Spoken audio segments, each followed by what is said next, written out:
Sonia? May balat sa kanang hita si Raya, katulad sa isinilang kong sanggol. Anak ko.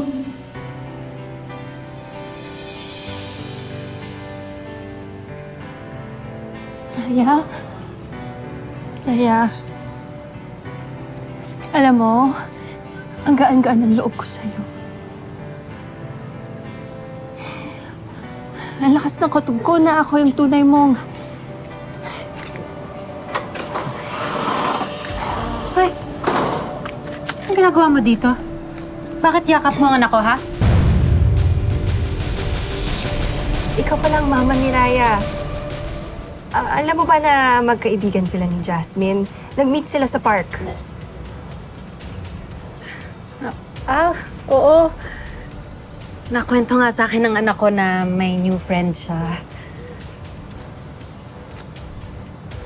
Ba't ka nandito?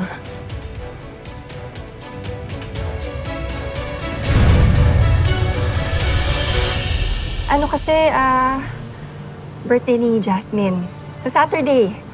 Gusto ko sana kayo imbitahin. Mag-overnight sa bahay. May konting salo-salo.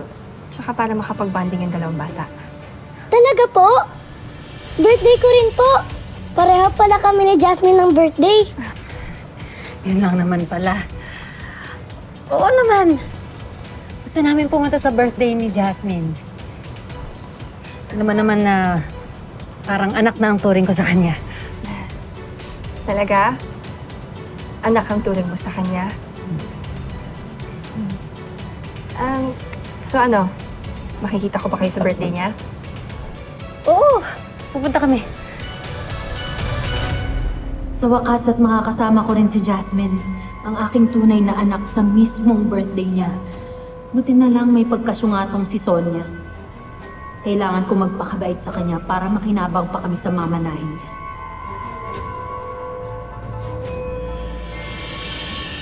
Raya, kita tayo sa birthday, ha?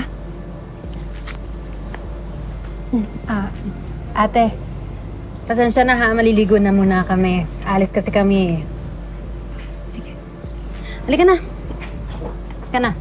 Bye-bye, Tita Sonia. Bye-bye.